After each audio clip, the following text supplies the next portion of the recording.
Hey there guys, my name is Marcus, and in this video I'll show a simple way how you can easily move Windows 11 taskbar icons from center to left like in Windows 10 that you have. So how to actually do it and how it's possible to do.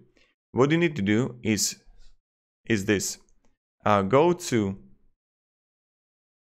Taskbar, right click on the taskbar, click Taskbar settings, and then you're gonna have like taskbar right here. And then you're gonna have the taskbar behavior. That's what we're looking for. Click on it, and then you're gonna see taskbar alignment, center, and put it to left. And as you can see, it's automatically going to left. And this is pretty much it, how you can change and how you can move your Windows 11 taskbar icons center to the left like Windows 10. Now, if this video was helpful, what you can do is write down below in the comments that this video helped you. For other people, when they would come here, they would be like, okay, it's worth it. So, yep.